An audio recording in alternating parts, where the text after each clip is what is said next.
जय श्री कृष्णा, राधे राधे, जय श्री श्याम। कैसे सभी? बड़े एकदम। अपना टॉपिक सीओपीडी चल रहा था। सीओपीडी का आज पार्ट 2 अपन डिस्कस कर रहे हैं।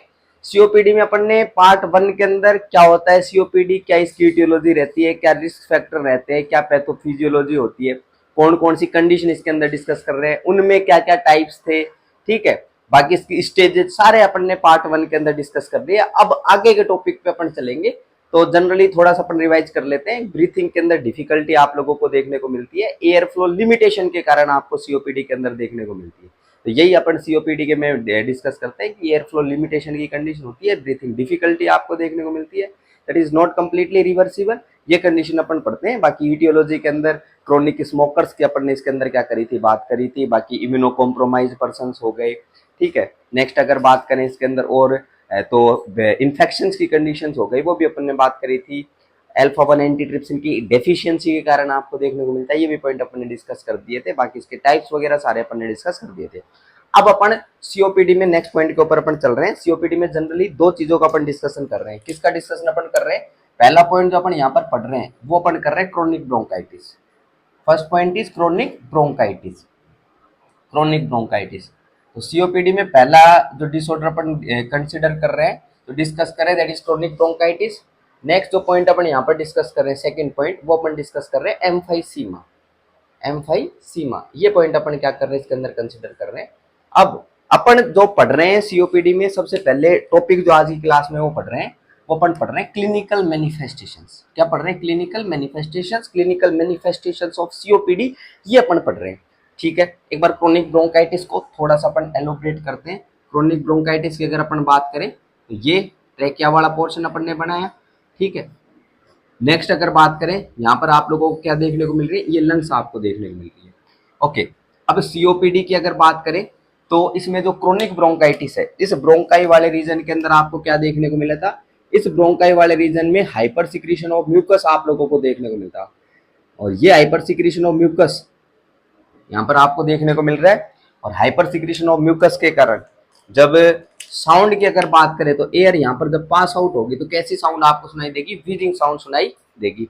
ठीक है, तो ये पॉइंट अपन ने डिस्कस किया था। मेनली एक्सपायरेशन के अंदर आप लोगों को समस्याएं देखने को मिलती है। तो क्रोनिक ब्रोंकाइटिस क्योंकि एक ऑब्स्ट्रक्टिव टाइप का डिसऑर्डर है। किस टाइप का डिसऑर्डर है? ऑब्स्ट्रक्टिव। और ऑब्स्ट्रक्टिव टाइप का अगर डिसऑर्डर आपको देखने को मिल रहा है तो उसमें मेन समस्या किसके अंदर देखने को मिलती है? Main problem is in expiration. Expiration problem. तो मेन प्रॉब्लम किसमें? एक्सपायरेशन के अंदर प्रॉब्लम होती है, क्योंकि जो भी ऑब्स्ट्रक्टिव डिसऑर्डर्स होते हैं उनमें एक्सपायरेशन में समस्या है। तो लास्ट लेक्चर में भी अपन ने ये डिस्कस किया था कि सीओपीडी में हाइपर सिक्रीशन ऑफ म्यूकस आप लोगों को देखने को मिलता है, इसलिए ब्रोंकाई वाला पोर्शन जो ये आपको देखने को मिलता है क्या हो जाता है? नैरो हो जाता है। अब पॉइंट टू पॉइंट अपन डिस्कस करते हैं क्रोनिक ब्रोंकाइटिस में, और एक बार एम्फाइसीमा को भी अपन लगे हाथ थोड़ा सा डिस्कस कर ही लेते हैं, फिर इनका एकदम से एक साथ अपन क्लिनिकल मैनिफेस्टेशन पढ़ लेंगे। इनके अंदर आपको क्या देखने को मिलता है? एम्फाइसीमा के अंदर ये आप लोगों का जो एयर स्पेसेस आप लोगों को देखने को मिलते हैं, एयर स्पेसेस, उनकी अगर अपन बात करें तो उनमें एयर स्पेसेस में एल्वलाई वाला पोर्शन, वहां पर जो एल्वुलर सेप्टा आप लोगों को देखने को मिलते हैं वो डिस्ट्रॉय हो जाते हैं। उसी के कारण, उनके डिस्ट्रैक्शन के कारण आप लोगों को देखने को मिलेगा कि इसके अंदर एयर जो होगी, एयर वो क्या देखने को मिलेगी? एक्यूमुलेट होगी। इसमें क्या एक्यूमुलेट होगी? एयर। एयर का एक्यूमुलेशन आपको देखने को मिलेगा। और एयर का एक्यूमुलेशन अगर देखने को मिलेगा तो इस कंडीशन के अंदर क्या देखने को मिलेगा? हाइपर इन्फ्लेशन आपको देखने को मिलेगा। Hyper inflation, hyper inflation of lungs देखने को आपको मिलेगा। तो ये पॉइंट अपन डिस्कस कर सकते हैं। और इसके अंदर जो एल्वुलर सेप्टा जो डैमेज हो रहे थे वो किसके कारण हो रहे थे? Alpha 1 antitrypsin deficiency. Alpha 1 antitrypsin deficiency, ये भी अपन ने वहां पर बात कर दी थी। बाकी साथ में प्लस में क्रोनिक स्मोकर्स जो आपको देखने को मिलते हैं, क्रोनिक स्मोकर्स, तो ये भी कंडीशन क्या कर सकते हैं अपन इसके अंदर डिस्कस कर सकते हैं। ठीक है, ये स्मोकर्स की अपन बात कर रहे हैं बार बार। तो chronic smoker COPD is the most common cause. COPD का जो मोस्ट कॉमन कोज होता है वो कौन होते हैं? Chronic smoker. अच्छा, कोई ये बता सकता है क्या सीओपीडी कौन से ग्रुप को ज्यादा इफेक्ट करती है? सीओपीडी जो बीमारी है किसको ज्यादा इफेक्ट करती है? अगर अपन बात करें क्रोनिक स्मोकर्स, ये तो होने ही चाहिए, लेकिन अगर बात करें तो मिडल एज, मिडल एज किसको ज्यादा इफेक्ट करिए? Middle age males as compare to females. तो मिडल एज मेल्स को सीओपीडी ज्यादा इफेक्ट करती है एज कंपेयर टू फीमेल्स। ये पॉइंट अपन इसके अंदर क्या कर सकते हैं? कंसिडर कर सकते हैं। तो अपन ने क्रोनिक ब्रोंकाइटिस के बारे में थोड़ा डिस्कशन कर लिया लास्ट लेक्चर के अंदर, पूरा अपन ने एलोबरेट कर दिया था। तो उस डायरेक्ट क्लिनिकल मैनिफेस्टेशंस पर चलेंगे। बाकी एम्फाइसीमा के अंदर आपको हाइपर इन्फ्लेशन ऑफ लंग्स देखने को मिलता है, ये पॉइंट अपन इधर कंसीडर कर दिया। चलो एक एक बात को अपन समझते हैं। ऑब्स्ट्रक्टिव डिसऑर्डर एक्सपायरेशन में समस्या आपको देखने को मिल रही है।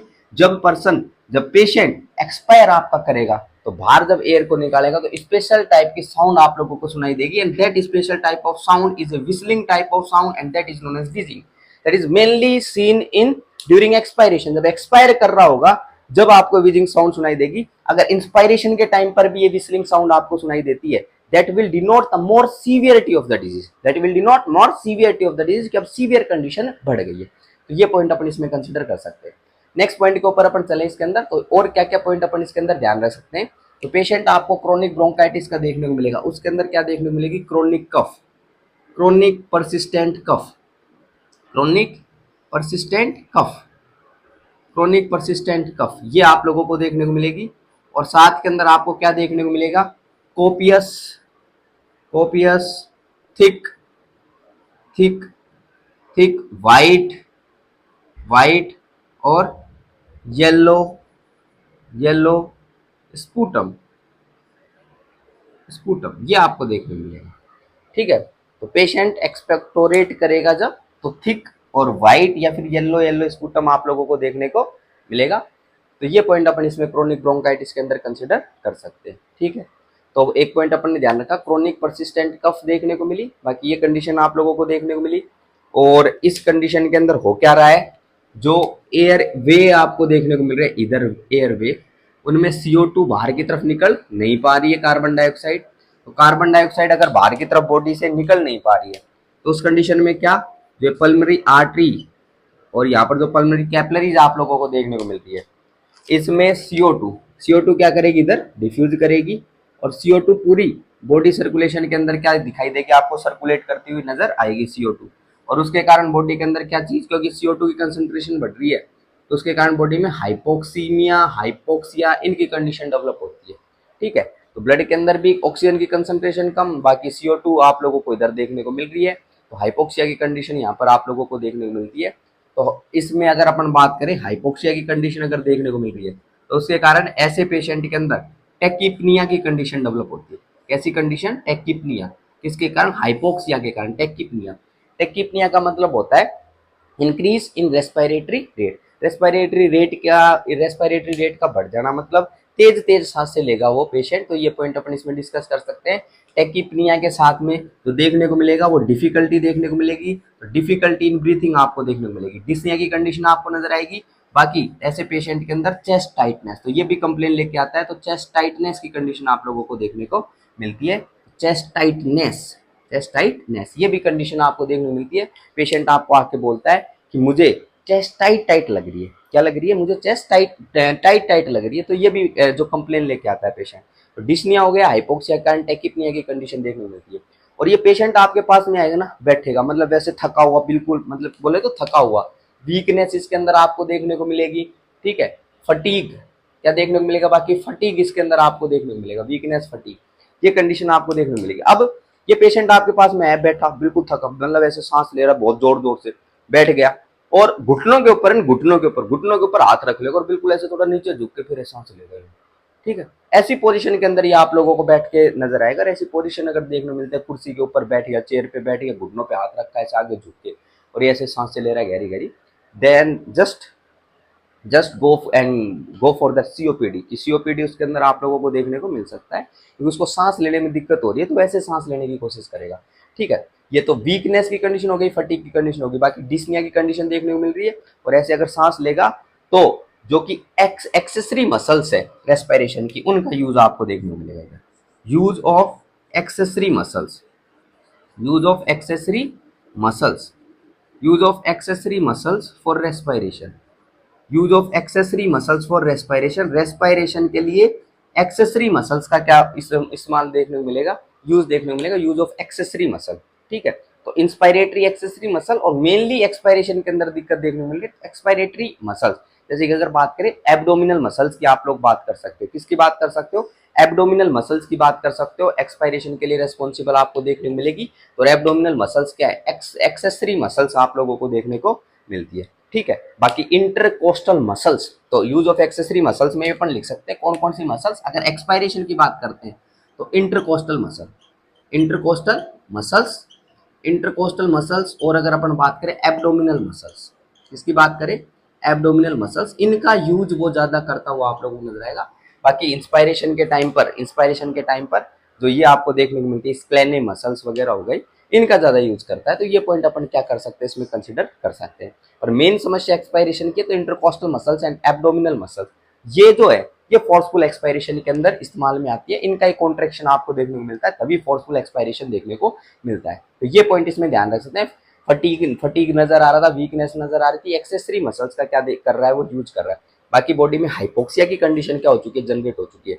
हाइपोक्सिया की कंडीशन अगर जनरेट हो चुकी है इधर, तो आप लोगों को देखने को मिलेगा साइनोसिस। क्या देखने को मिलेगा इधर, साइनोसिस की कंडीशन आप लोगों को देखने को मिलेगी कि पेशेंट में पूरा ब्लूइश ब्लूइश डिस्कलरेशन आप लोगों को देखने को मिल रहा है। क्या देखने को मिल रहा है, ब्लूइश ब्लूइश डिस्कलरेशन देखने को मिल रहा है। इसीलिए अगर ये साइनोसिस देखने को मिल रही है तो क्रोनिक ब्रोंकाइटिस को अपन ब्लू ब्लोटर्स के नाम से भी जानते हैं। किस नाम से जानते हैं, ब्लू ब्लोटर्स के नाम से भी जानते हैं। तो हाइपोक्सिया के कारण साइनोसिस डेवलप हुआ है और इसको अपन ब्लू ब्लोटर्स के नाम से जानते हैं। और यही आपका क्या है, एमसीक्यू है। यही क्या है, यहाँ पर एमसीक्यू आप लोगों को देखने को मिल रहा है।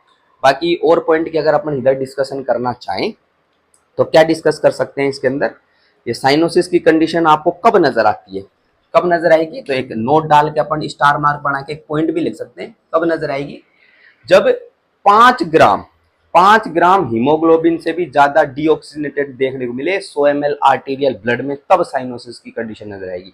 लिख रहा हूं, more than more than 5 gram hemoglobin is deoxygenated,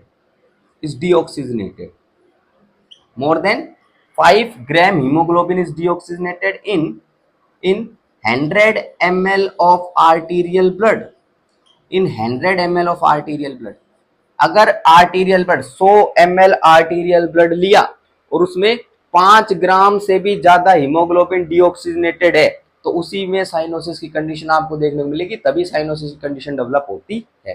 ठीक है, हाइपोक्सिया की कंडीशन इस पेशेंट में डेवलप हो चुकी है। अगर हाइपोक्सिया की कंडीशन इसके अंदर डेवलप हो चुकी है तो हाइपोक्सिया के रेस्पॉन्स के अंदर तो किडनी में पेरीट्यूबुलर कैपिलरीज आप लोगों को देखने को मिल रही है। क्या देखने को मिल रही है, पेरीट्यूबुलर कैपिलरी, ध्यान देना भाई, पेरीट्यूबुलर कैपिलरीज, पेरीट्यूबुलर कैपिलरी जो किडनी के अंदर आपको प्रेजेंट देखने को मिल रही है, वहां से इरिथ्रोपोइटिन का प्रोडक्शन आपको देखने को मिलता है। हाइपोक्सिया की कंडीशन के अंदर इरिथ्रोपोइटिन का प्रोडक्शन क्या हो जाता है, इंक्रीज हो जाता है इरिथ्रोपोइटिन का प्रोडक्शन।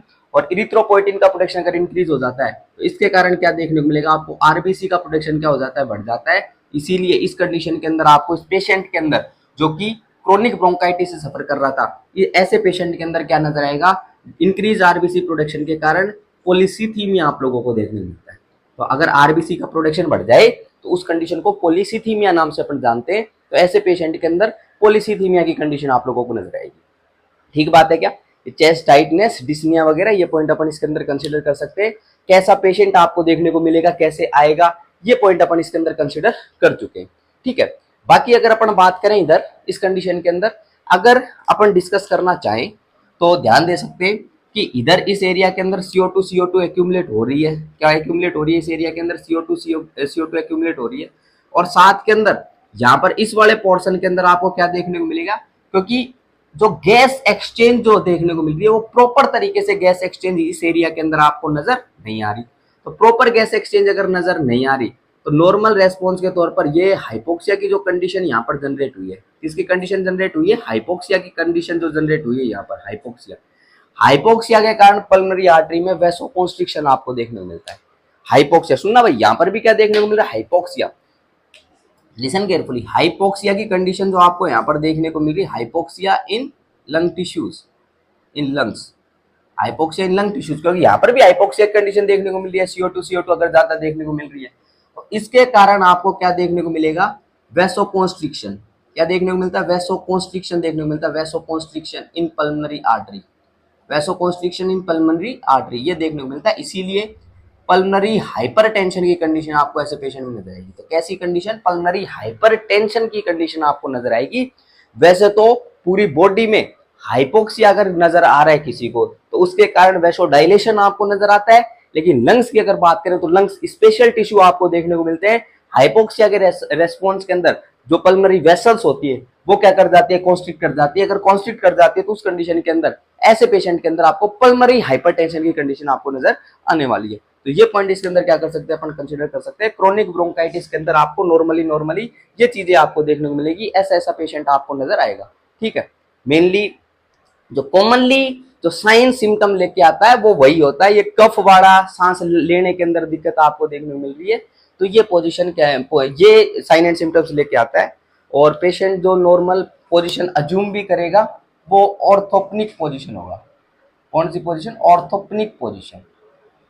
ऑर्थोपनिक पोजीशन को क्या करेगा, अज्यूम करेगा।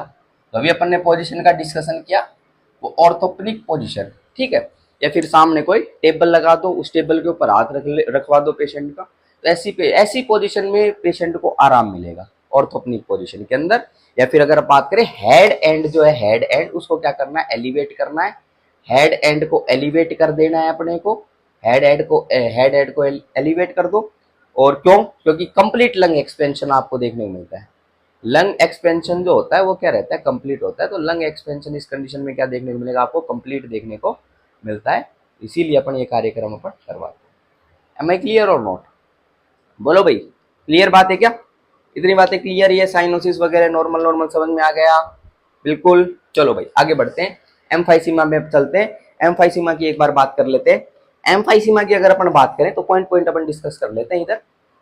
इसके अंदर मेन देखो हाइपर इन्फ्लेशन देखने को मिल रहा है, एल्वेओलर सेप्टल वॉल डिस्ट्रॉय होगी, लेकिन ऑक्सीजन तो इधर प्रेजेंट है, क्योंकि ऑक्सीजन अब इंस्पायर कर रहा है तो ऑक्सीजन आ रही, लेकिन इधर मेनली CO2 बाहर नहीं निकल पा रही थी, क्योंकि मेन समस्या एक्सपायरेशन में थी, तो इधर CO2 एक्यूमुलेट हो रही थी। अब इधर ऑक्सीजन है, अगर ऑक्सीजन इधर एक्यूमुलेट हो रही है तो उस कंडीशन के अंदर ऑक्सीजन ब्लड सर्कुलेशन के अंदर भी क्या करेगी, डिफ्यूज करेगी। और ब्लड सर्कुलेशन के अंदर डिफ्यूज अगर करेगी तो वहां पर कोई साइनोसिस वगैरह आपको देखने को नहीं मिलेगा, बॉडी आप लोगों को नॉर्मल तरीके से नजर आएगी। तो इसीलिए एम्फाइसीमा को पिंक पफर्स के नाम से भी अपन जानते हैं। किस नाम से जानते हैं इसको, पिंक पफर्स के नाम से भी अपन जानते हैं। तो it is also known as pink puffers. Am I clear और नॉट? ओके, नेक्स्ट पॉइंट के ऊपर अपन चलते हैं। इसके अंदर नेक्स्ट पॉइंट ध्यान रखना, इधर देखो भाई क्या पॉइंट अपन ध्यान रखेंगे कि इसमें एम्फाइसीमा वाले पेशेंट के अंदर क्या नजर आएगा, डिस्निया। क्या नजर आएगा, dyspnoea. Dyspnoea dyspnea and dyspnea will become worsen on exertion, dyspnea that become worsen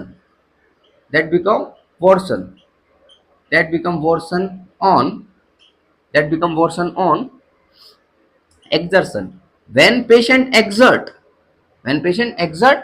and that time dyspnea worsen in both the condition, भले chronic bronchitis हो भले एम्फाइसीमा बोले तो सीओपीडी अपन बोल सकते हैं। डिस्निया आपको देखने को मिलेगा, बहुत बढ़िया बात है, डिस्निया होगा, लेकिन डिस्निया के रेस्पॉन्स के अंदर क्या देखने को मिलेगा, डिस्निया है। और फिर जो आपको देखने को मिलेगा एक्सर्शन जब कोई एक्टिविटी वगैरह करेगा तो उस टाइम पर डिस्निया क्या हो जाएगा, वोर्सन हो जाएगा, एग्जॉस्ट करेगा। तो ये पॉइंट ध्यान रख सकते हैं। बाकी इधर अगर अपन बात करें तो बॉडी के अंदर हाइपोक्सिया की कंडीशन देखने को मिल ही रही है, तो टेकिपनिया इधर भी आपको क्या देखने को मिलता है, टेकिपनिया की कंडीशन आप लोगों को इधर भी देखने को मिलती है। टेकिपनिया की कंडीशन इधर भी देखने को मिल रही थी, इधर भी देखने को मिल रही थी, ये पॉइंट अपन ध्यान रख सकते हैं। बाकी अगर बात करें यहाँ पर स्पुटम वगैरह नहीं जमा, म्यूकस वगैरह के प्लग्स नहीं जमे यहाँ पर, तो अगर अपन बात करें यहाँ पर मिनिमल कफ आपको देखने को मिलती है। कफ देखो रेस्पिरेटरी डिसऑर्डर के अंदर देखने को मिल सकती है, लेकिन यहाँ पर मिनिमल कफ देखने को मिलेगी। हाँ, इससे रिलेटेड एसोसिएटेड अगर कोई इन्फेक्शन डेवलप हो जाते हैं तो उस कंडीशन में कफ आप लोगों को देखने को मिलेगी। और अगर बात करें मिनिमल कफ के साथ स्केंटी म्यूकोइड या स्केंटी म्यूकस, तो स्केंटी म्यूकस आप लोगों को देखने को मिलेगा। तो ये भी पॉइंट ध्यान रखेंगे, कफ भी मिनिमल और म्यूकस भी स्केंटी आप लोगों को इधर नजर आएगा इस कंडीशन के अंदर। एम्फाइसीमा कंडीशन आपको देखने को मिल रही है। बाकी यहाँ पर स्पेशल टाइप की चेस्ट आपको देखने को मिलती है, उस स्पेशल टाइप की चेस्ट को बैरल चेस्ट के नाम से जानते हैं। किस नाम से जानते हैं, बैरल चेस्ट के नाम से जानते हैं। इस बैरल चेस्ट में जो एंटीरियर पोस्टीरियर डायमीटर जो होता है, एंटीरियर पोस्टीरियर डायमीटर जो है वो क्या हो जाता है, वो बढ़ जाता है। तो एंटीरियर पोस्टीरियर डायमीटर अगर बढ़ गया तो उसको बैरल चेस्ट के नाम से अपन जानते हैं। एंटीरियर पोस्टीरियर डायमीटर मतलब ये लंग्स में ये एंटीरियर या पोस्टीरियर इसका डायमीटर बढ़ जाए, इसका क्या बढ़ जाए, डायमीटर बढ़ जाए, क्योंकि हाइपर इन्फ्लेशन ऑफ लंग्स आपको देखने को मिल रहे हैं तो उसके कारण क्या हो जाएगा, डायमीटर बढ़ जाएगा। तो एंटीरियर पोस्टीरियर डायमीटर बढ़ जाए और एक डायमीटर ये राइट टू लेफ्ट ले लो या लेफ्ट टू राइट ले लो, ये डायमीटर, एक तो ये डायमीटर एक ये ले लो, तो इनमें जो रेशियो आप लोगों को देखने को मिलेगा, एंटीरियर पोस्टीरियर, ये तो बढ़ गया है इसका डायमीटर, बाकी राइट टू लेफ्ट ले लो या लेफ्ट टू राइट ले लो, कैसे भी ले लो, इनका जो रेशियो आपको देखने को मिलेगा वो 1:1 देखने को मिलेगा, क्योंकि यहाँ पर एंटीरियर पोस्टीरियर डायमीटर बढ़ गया है। नॉर्मल कंडीशन के अंदर ये राइट टू लेफ्ट जो आपको देखने को मिल रहा है बड़ा देखने को मिलता है, इंटीरियर पोस्टीरियर कम देखने को मिलता है। लेकिन बैरल चेस्ट के अंदर क्योंकि इंटीरियर पोस्टीरियर बढ़ गया, तो इन दोनों का डायमीटर आपको इन दोनों का जब रेशियो अपन करेंगे डायमीटर का, तो 1:1 आपको देखने को मिलेगा। ये पॉइंट इसके अंदर क्या कर सकते हैं, अपन कंसिडर कर सकते हैं। एम आई क्लियर और नोट? तो ये चीजें आप लोगों को इसके अंदर देखने को मिलती है। बाकी अपन ने डिस्निया का पॉइंट अपन ने लिख ही दिया है, ये पॉइंट अपन ने लिख दिया है। और अगर अपन बात करें तो use of accessory muscles, use of accessory muscles, use of accessory muscles, तो यहां पर क्या देखने को मिलेगा आपको, एक्सेसरी मसल्स का यूज देखने को मिलेगा। यहां पर एक्सेसरी मसल्स का इस्तेमाल देखने को मिलेगा इस कंडीशन के अंदर। वही इधर जो अपन ने पॉइंट डिस्कस करा है वही एक्सेसरी मसल्स यूज होंगी। और ऐसी कंडीशन एम्फाइसीमा की अगर बात करें, इसमें हाइपर इन्फ्लेशन आप लोगों को देखने को मिल रहा है, इधर हाइपर इन्फ्लेशन। और ये एंटीरियर पोस्टीरियर डायमीटर, लंग्स आप लोगों की बढ़ती हुई, मतलब बोले तो लंग्स फूल गई हैं, ऐसे आप लोगों को नजर आएगा। तो डायमीटर जो डायफ्राम जो होगा, डायफ्राम क्या, डायफ्राम, डायफ्राम, डायफ्राम के ऊपर प्रेशर लगाया जाएगा, क्योंकि डायफ्राम जो आपको नजर आता है वो डायफ्राम यहाँ होता है। और अगर इसके अंदर एक्यूमुलेट हो रही है एयर, तो इसके ऊपर डायफ्राम जो एक मसल है इसके ऊपर प्रेशर लगाया जाएगा। डायफ्राम आप लोगों को इस कंडीशन के अंदर फ्लैट नजर आएगी। डायफ्राम क्या नजर आएगी, फ्लैट नजर आएगी। तो डायफ्राम फ्लैट आप लोगों को देखने को मिल सकती है ऐसी कंडीशन के अंदर। और डायफ्राम अगर यहाँ पर फ्लैट आप लोगों को देखने को मिल रही है, देखना भाई ध्यान पूर्वक बात सुनना, ये डायफ्राम आपको देखने को मिल रही है और ऊपर यहाँ पर आप लोगों को लंग टिश्यूज देखने को मिल रहे हैं। और ये अगर आप लोगों को ये प्रेशर लगाएगा तो डायफ्राम क्या हो जाएगी, फ्लैट हो जाएगी। और डायफ्राम यहाँ पर फ्लैट आपको देखने को मिल रही है। इधर अगर अपन बात करें ये पोर्शन के अंदर, ये पोर्शन के अंदर क्या देखने को मिलता है, स्टमक आप लोगों को देखने को मिलता है। इधर एपिगैस्ट्रिक रीजन में स्टमक आप लोगों को देखने को मिलता है। और अगर ये डायफ्राम फ्लैट हो गई है तो उस कंडीशन के अंदर ये जो पोर्शन आप लोगों को देखने को मिल रहा है ये ऊपर की तरफ शिफ्ट हो जाएगा। That condition is known as hiatal hernia. Hiatal hernia वाला पेशेंट आप लोगों को देखने को मिल सकता है कि डायफ्राम फ्लैट रहे तो हाइटल हर्निया। और अगर अपन बात करें ऐसे पेशेंट के अंदर जनरली हाइटल हर्निया तो डेवलप होने की संभावनाएं तो है, हाइटल हर्निया की डायफ्राम अगर ज्यादा ही फ्लैट हो जाए तो उस कंडीशन में। बाकी इस पेशेंट के अंदर कॉमन मैनिफेस्टेशंस की अगर बात करें तो GERD क्या देखने को मिलेगा, GERD that is known as gastro oesophageal reflux disease. क्योंकि यहाँ पर अगर डायफ्राम फ्लैट हो गई तो ये पूरा जो एरिया ये ओपन हो जाएगा और यहाँ पर आप लोगों को जो एसिड है, क्या है एसिड, उसका क्या देखने को मिलेगा, रिफ्लेक्स देखने को मिलेगा। GERD आपको देखने को मिल सकता है। और साथ में पेप्टिक अल्सर डिजीज की कंडीशन भी आप लोगों को डेवलप होती हुई नजर आ सकती है as a complication of emphysema. ये कंडीशंस आप लोगों को देखने को मिल सकती है। तो गैस GERD भी इस पेशेंट में नजर आ सकता है। बाकी पेप्टिक अल्सर डिजीज की कंडीशन भी आप लोगों को इसके अंदर देखने को मिल सकती है। तो ये कुछ पॉइंट अपन इसके अंदर डिस्कस कर सकते हैं। बाकी लंग्स, लंग्स क्या हो चुके हैं, लंग्स की कंडीशन की अगर बात करें तो लंग्स काम नहीं कर रहे। तो एज ए कॉम्प्लिकेशन की अगर अपन बात करें, एम्फाइसीमा में भी कॉम्प्लिकेशन की अगर अपन बात करें तो क्या पॉइंट अपन डिस्कस कर सकते हैं कॉम्प्लिकेशन में। कॉम्प्लिकेशन में आप लोगों को देखने को मिलेगा दैट इज कोर पल्मोनले। क्या देखने को मिलेगा, कोर पल्मोनले। क्या देखने को मिलेगा, कोर पल्मोनले। कोर पल्मोनले का मतलब होता है right side hypertrophy and failure. Right heart, right heart hypertrophy and failure, hypertrophy and failure, and failure. ये लंग्स के अंदर इश्यू आप लोगों को देखने को मिल रहे हैं। उसके कारण अगर राइट साइड का हार्ट क्या चला जाए, हाइपरट्रोफी में चला जाए, फेलियर के अंदर चला जाए, तो उस कंडीशन को अपन कोर पल्मोनले के नाम से अपन जानते हैं। तो ये पॉइंट अपन क्या कर सकते हैं इसके अंदर कंसीडर कर सकते हैं। ठीक है, right side of the heart की अगर अपन बात करें तो right side of the heart से पल्मोनरी आर्टरी निकलती है और वो पल्मोनरी आर्टरी लंग्स की तरफ जाती है। लंग्स के अंदर अगर प्रॉब्लम आप लोगों को देखने को मिल रही है, क्या देखने को मिल रही है, प्रॉब्लम आप लोगों को देखने को मिल रही है लंग्स के अंदर, तो उस कंडीशन के अंदर ये कोर पल्मोनले की कंडीशन आप लोगों को देखने को मिल सकती है, जिसके अंदर राइट साइड का हार्ट किस में चला जाएगा, हाइपरट्रोफी में चला जाएगा। क्योंकि उसको क्या करना है, ज्यादा काम करना है। अगर ज्यादा काम करना है तो उधर वो हाइपरट्रोफी के अंदर चला जाएगा और फेलियर की कंडीशन आप लोगों को देखने को मिल सकती है। और एक कोर पल्मोनले की कंडीशन अगर देखने को मिल रही है, राइट साइड का हार्ट फेलियर अगर देखने को मिल रहा है, तो बॉडी के अंदर एडिमा की कंडीशन भी आप लोगों को डेवलप होती हुई नजर आ सकती है। And patient will manifest as pedal oedema. क्या देखने को मिल सकता है, पेडल एडिमा आप लोगों को देखने को मिल सकता है। जो पैरों वाले रीजन के अंदर एडिमा की कंडीशन देखने को मिल सकती है। और एडिमा अगर फ्लूइड स्टोर आप लोगों को फ्लूइड एक्यूमुलेट बॉडी के अंदर देखने को मिल रहा है, तो ऐसे पेशेंट के अंदर वेट गेन की भी कंडीशन आप लोगों को देखने को मिल सकती है। तो ये भी पॉइंट इसके अंदर क्या कर सकते हैं, कंसिडर कर सकते हैं। एम्फाइसीमा में pedal oedema, weight gain as a complication cor pulmonary आपको देखने को मिल सकता है, ये पॉइंट अपन डिस्कस कर सकते हैं।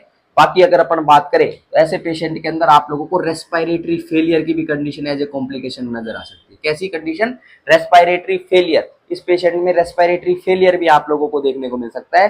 रेस्पिरेटरी फेलियर का मतलब होगा इसमें लंग्स अपना जो कार्य है वो करना क्या कर दे, बंद कर दे, तो उसी को अपन रेस्पिरेटरी फेलियर के नाम से अपन जानते हैं। तो रेस्पिरेटरी फेलियर की कंडीशन भी आप लोगों को इसके अंदर देखने को मिल सकती है एज ए कॉम्प्लिकेशन। ये सारी की सारी चीजें आप लोगों को नजर आती है। तो यही अपन ने एम्फाइसीमा के अंदर जनरल इंट्रोडक्शन अपन ने कर दिया। ये क्लिनिकल मैनिफेस्टेशंस अपन ने इधर डिस्कस कर दिए। एम आई क्लियर और नॉट? तो ये एम्फाइसीमा के बारे में डिस्कस किया, ये क्रोनिक ब्रोंकाइटिस के बारे में अपन ने डिस्कस किया। इधर अपन ने कॉम्प्लिकेशन के तौर पर अपन ने कुछ पॉइंट अपन ने इधर भी डिस्कस करे हैं। जैसे कि अगर बात करें इधर ये पल्मोनरी हाइपरटेंशन, किसको कंसीडर कर सकते हो, पल्मोनरी हाइपरटेंशन को एज ए कॉम्प्लिकेशन इधर कंसीडर कर सकते हो। बाकी उधर core pulmonary right side that is respiratory failure. बाकी अगर बात करें GERD and PUD, GERD and PUD, ये भी आप लोगों को एज ए कॉम्प्लिकेशन यहाँ पर नजर आ सकते हैं। तो ये भी पॉइंट अपन इसके अंदर क्या कर सकते हैं, कंसीडर कर सकते हैं। मेन अपने विशेष जो पॉइंट रहेंगे वो यही रहेंगे इसके अंदर, ठीक है। अब नेक्स्ट पॉइंट के ऊपर अपन चलते हैं। नेक्स्ट पॉइंट क्या है अपना, अपन डायग्नोस्टिक इवेल्युएशंस पढ़ रहे हैं। क्या पढ़ लेते हैं, डायग्नोस्टिक इवेल्युएशंस पे चलते हैं एक बार। तो मैं बोर्ड को क्या कर रहा हूँ, रफ कर रहा हूँ, फिर डायग्नोस्टिक इवेल्युएशंस पे बढ़ रहा हूँ। समझ में आ रहा है क्या भाई? लास्ट लेक्चर जो कि फर्स्ट लेक्चर था COPD का पार्ट 1, उसको भी देख लेना भाई एक बार, ठीक है। पहले वो देखो फिर ये इसके ऊपर आओ। चलो मैं टेस्ट लेता हूं आप लोगों का। बताओ पिंक पफर्स, पिंक पफर्स किसको बोलते हैं, बताओ किसको बोलते हैं पिंक पफर्स? एम्फाइसीमा, शाबाश। एम्फाइसीमा ध्यान रखना, एम्फाइसीमा। अब नेक्स्ट पॉइंट के ऊपर अपन चलते हैं। Next specific point is diagnostic evaluations. We have to come for the diagnostic evaluations. Now we have to discuss diagnostic evaluations. Diagnostic evaluations की अगर बात करें, first point is you have to do history collection and physical examination. क्या करना है, history collection and physical examination करना है। History collection physical examination कर सकते हैं। अच्छा, फिजिकल एग्जामिनेशन की भी अगर बात करेंगे, बैरल चेस्ट आप लोगों को नजर आएगी। कैसी चेस्ट नजर आएगी, बैरल चेस्ट आप लोगों को नजर आएगी। ये पॉइंट अपन ध्यान रख सकते हैं। ऑस्कल्टेट आप करोगे, ऑस्कल्टेट, तो ऑस्कल्टेशन के ऊपर क्या साउंड सुनाई देगी, बीजिंग साउंड आपको क्रोनिक ब्रोंकाइटिस के अंदर सुनाई दे रही थी। ये पॉइंट अपन क्या कर सकते हैं, ध्यान रख सकते हैं। Chronic bronchitis on wheezing, barrel chest on emphysema, ये आप लोगों को देखने को मिलता है। तो diagnostic evaluations and diagnostic evaluation में history collection and physical examination के अंदर अपन पहुंच चुके हैं, ठीक है। हिस्ट्री कलेक्शन में भी अपन क्या पूछेंगे, स्मोकर, स्मोकिंग, स्मोकिंग की हिस्ट्री अपन ले सकते हैं। बाकी फैमिली हिस्ट्री भी अपन लेंगे, फैमिली हिस्ट्री भी अपन लेंगे इसके अंदर। तो ये भी पॉइंट क्या कर सकते हैं इसके अंदर, कंसिडर कर सकते हैं। आगे बढ़ते हैं। हिस्ट्री कलेक्शन फिजिकल एग्जामिनेशन के बाद अपन करवा सकते हैं पल्मोनरी फंक्शन टेस्ट, PFT करवा लेंगे या फिर स्पायरोमेट्री अपन करवा लेंगे। PFT या फिर स्पायरोमेट्री ये अपन करवा सकते हैं। PFT स्पायरोमेट्री अगर करवाएंगे तो अपने को पता है ऑब्स्ट्रक्टिव डिसऑर्डर है, उसमें FEV1 अपन में फोर्स वाइटल कैपेसिटी या तो आपको कम देखने को मिलेगी, 0.7 से कम आप लोगों को देखने को मिलती है। बाकी अगर बात करें इस कंडीशन के अंदर तो क्या पॉइंट अपन डिस्कस कर सकते हैं, जैसे कि रेजिडुअल वॉल्यूम की अगर बात करें एम्फाइसीमा की कंडीशन के अंदर, COPD कंडीशन में बात करें तो रेजिडुअल वॉल्यूम क्या हो जाती है, इंक्रीज हो जाती है। टोटल लंग कैपेसिटी की अगर बात करें वो भी क्या हो जाती है, इंक्रीज हो जाती है, क्योंकि एयर जो है उसको पर्सन एक्सपायर नहीं कर पा रहे हैं। तो इसीलिए पॉइंट अपन PFT स्पायरोमेट्री में अपन कंसीडर कर सकते हैं। बाकी अगर अपन बात करें ऐसे पर्सन के अंदर CBC भी अपने को करवा लेनी है। CBC करवाएंगे तो पॉलीसीथीमिया की कंडीशन आपको देखने को मिलेगी। तो ये भी पॉइंट अपन इसमें क्या कर सकते हैं, कंसिडर कर सकते हैं। ठीक बात है क्या, तो पॉलीसीथीमिया की कंडीशन आपको देखने को मिलेगी। बाकी अगर अपन डिस्कस करें इसके अंदर और क्या पॉइंट अपन कंसिडर कर सकते हैं, ABG एनालिसिस। क्या पॉइंट अपन डिस्कस कर सकते हैं, ABG एनालिसिस। तो ऐसे पेशेंट की क्या करवानी है, ABG एनालिसिस भी अपने करवाना है। क्यों, क्योंकि अपने को ब्लड पीएच को क्या करना है, चेक करना है। ब्लड पीएच को चेक करना है अपने को, और पार्शियल प्रेशर ऑफ CO2 को अपने को चेक करना है, और पार्शियल प्रेशर ऑफ ऑक्सीजन को भी अपने को क्या करना है, चेक करना है। तो उसके लिए एबीजी एनालिसिस अपन करवाएंगे, क्योंकि अगर पार्शियल प्रेशर ऑफ CO2 बढ़ रहा है या पार्शियल प्रेशर ऑफ ऑक्सीजन कम हो रहा है और तो ये क्या रिजल्ट करेगा, CO2 का प्रेशर बढ़ जाना ब्लड पीएच को कम कर देगा, तो एसिडोसिस की कंडीशन आप लोगों को देखने को मिलती है। उस एसिडोसिस को फाइंड आउट करने के लिए अपन एबीजी एनालिसिस करवा लेते हैं। नेक्स्ट अगर बात करें, पल्स ऑक्सीमीट्री करवा लेना। क्या करवा लेना, पल्स ऑक्सीमीट्री। तो पल्स ऑक्सीमीट्री करवा लेंगे। पल्स ऑक्सीमीट्री की अगर बात करें तो पल्स ऑक्सीमीट्री से आप लोगों को सैचुरेशन का पता चलता रहेगा। किसका पता चलता रहेगा, इधर सैचुरेशन का पता चलता रहेगा, बाकी पल्स रेट कितनी चल रही है उसका भी आप लोगों को पता चलता रहेगा। तो पल्स ऑक्सीमीट्री भी अपन पेशेंट की करवाने वाले। और अगर अपन बात करें इसके अंदर ventilation perfusion scan, next diagnostic evaluation is ventilation perfusion scan. तो वेंटिलेशन परफ्यूजन स्कैन भी अपन करवाएंगे। क्या करवाएंगे, वेंटिलेशन परफ्यूजन स्कैन भी अपन करवाएंगे। ये वेंटिलेशन परफ्यूजन क्या होता है, ये वेंटिलेशन परफ्यूजन एनाटमी वाले सेशन में, वो जो सेक्शन है एनाटमी फिजियोलॉजी का, उसके अंदर मैंने पूरा वेंटिलेशन परफ्यूजन को समझा दिया। तो वहां से आप लोग क्या कर सकते हो, देख सकते हो क्या वेंटिलेशन होता है, क्या परफ्यूजन होता है, और इसमें क्या अपन ने डायग्नोस्टिक इवैल्यूएशन कंसिडर करे, तो वो वहां पे पूरे पॉइंट कंसिडर कर दिए। तो वेंटिलेशन परफ्यूजन स्कैन अपन करवाएंगे इसके अंदर। और नेक्स्ट अगर बात करें इसके अंदर, तो ये वेंटिलेशन परफ्यूजन सीओपीडी की अगर बात करें, क्रोनिक ऑब्स्ट्रक्टिव पल्मोनरी डिजीज की अगर बात करें, तो ये सीओपीडी के अंदर क्या आपको देखने को मिलता है, डिक्रीज आप लोगों को देखने को मिलता है। तो ventilation perfusion ratio is decrease, ये भी पॉइंट अपन इसमें कंसिडर कर सकते हैं। तो history collection, physical examination, normal ये अपन ने कुछ करवाए। बाकी अगर अपन बात करें, नेक्स्ट वन इज ब्रोंको एल्वलार लवाज। क्या करवा सकते हैं, ब्रोंको एल्वलार लवाज, ब्रोंको एल्वलार लवाज। अगर ब्रोंको एल्वलार लवाज अगर करवा रहे हैं, तो इसकी अगर अपन बात करें, ब्रोंको एल्वलार लवाज अपन क्या करते हैं, नॉर्मल सलाइन का अपन इस्तेमाल करते हैं और फिर ब्रोंकोस्कोपी के माध्यम से जो ब्रोंकाई वाला पोर्शन है उससे अपन क्या करते हैं, सैंपल को कलेक्ट करते हैं। और सैंपल को वहां से कलेक्ट किया और सैंपल को कलेक्ट करने के बाद उसको क्या करते हैं, एग्जामिन करते हैं। तो अगर कोई पर्सन स्मोकर है, अगर कोई पर्सन क्या है, स्मोकर है, स्मोकर के अंदर अगर देखोगे तो सैंपल को उठा के देखोगे तो स्मोकर में न्यूट्रोफिल, इसका काउंट, न्यूट्रोफिल का काउंट और CD8 का काउंट, न्यूट्रोफिल का काउंट और CD8 का काउंट ज्यादा आपको देखने को मिलेगा। बाकी अगर कोई नॉन स्मोकर है, बाकी कोई नॉन स्मोकर है, तो उनके अंदर इनका काउंट आपको क्या देखने को मिलेगा, इनका काउंट कम देखने को मिलेगा। तो ये भी पॉइंट इसके अंदर आप कंसिडर कर सकते हैं। तो नॉर्मल अपन क्या करवा सकते हैं, जांचें करवा सकते हैं। बाकी और अगर एडवांस जांचे की अगर बात करें, तो डायग्नोस्टिक इवैल्यूएशन में लंग्स की अगर बीमारी है तो चेस्ट एक्सरे तो अपन करवाते ही करवाते हैं। क्या करवाते हैं, चेस्ट एक्सरे तो करवाते। सीटी स्कैन करवाना अनिवार्य हो सकता है, जरूरत पड़ सकती है। MRI की बात करें, MRI भी अपन करवा सकते हैं। तो CT स्कैन ले लो, MRI ले लो, चेस्ट एक्सरे तो अपन करवा ही लेते हैं। तो ये भी पॉइंट अपन इसमें कंसिडर कर सकते हैं। तो एक्सरे करवा लेना, CT करवा लेना, MRI करवा लेना, ये पॉइंट अपन क्या कर सकते हैं, इसमें ध्यान रख सकते हैं। ठीक बात है क्या इतनी, बोलो भाई। ये सारी की सारी डायग्नोस्टिक इवैल्यूएशन सारी रिलेटेबल लग रही है कि नहीं लग रही सीओपीडी से, तो सारी की सारी अपने को क्या महसूस हो रही है, रिलेटेबल लग रही है। तो ये सारी की सारी जांचें अपन करवा सकते हैं। हम मैनेजमेंट के ऊपर अपन चलते हैं, सीओपीडी का मैनेजमेंट अपन डिस्कस कर लेते हैं। नेक्स्ट हेडिंग क्या है, मैनेजमेंट। ओके, तो मैनेजमेंट ऑफ सीओपीडी ये अपन डिस्कस कर लेते हैं। मैनेजमेंट ऑफ सीओपीडी की अगर बात करें तो इसको अपन डिफरेंट हेडिंग्स के अंदर कवर करने वाले हैं। जैसे कि अगर बात करें, पहला पॉइंट टू पॉइंट अपन चलते हैं। फर्स्ट पॉइंट जो इसके अंदर अपन पढ़ने वाले हैं, वो पढ़ने वाले हैं ड्रग्स या फिर फार्माकोलॉजिकल मैनेजमेंट। सीओपीडी में फार्माकोलॉजिकल मैनेजमेंट की एक बार बात कर देते हैं। फार्माकोलॉजिकल मैनेजमेंट की अगर अपन बात करें तो इसमें अपन जो इस्तेमाल करते हैं वो कौन सा करते हैं, वो कौन सी ड्रग्स करते हैं, मेनली ब्रोंकोडाइलेटर्स अपन करते हैं। क्या करते हैं, ब्रोंकोडाइलेटर्स। जो ब्रोंकोडाइलेटर्स होती हैं ये अस्थमा और सीओपीडी वाले पेशेंट के अंदर फर्स्ट लाइन ट्रीटमेंट के तौर पर अपन इस्तेमाल करते हैं ब्रोंकोडाइलेटर्स, क्योंकि क्रोनिक ब्रोंकाइटिस की कंडीशन थी, सांस लेने के अंदर समस्याएं आपको देखने को मिल रही थी। तो ब्रोंकाई वाले रीजन को अपन, ब्रोंकाई वाले पोर्शन को अपन डायलेट कर देंगे तो एयर का इफेक्टिव गैस एक्सचेंज आपको देखने को मिलेगा। तो ब्रोंकोडाइलेटर्स अपन देने वाले हैं। और ब्रोंकोडाइलेटर्स की अगर बात करें तो कौन सी ड्रग अपन देते हैं इसमें, बीटा-2 एगोनिस्ट। कौन सी ड्रग देते हैं, बीटा-2 एगोनिस्ट दवाइयों का क्या करते हैं अपन, इस्तेमाल करते हैं। जैसे एग्जांपल के तौर पर अगर अपन बात करें बीटा-2 एगोनिस्ट के अंदर, ध्यान रख सकते हो, दैट इज विलेंटिरोल। क्या ध्यान रख सकते हो? विलेंटिरोल।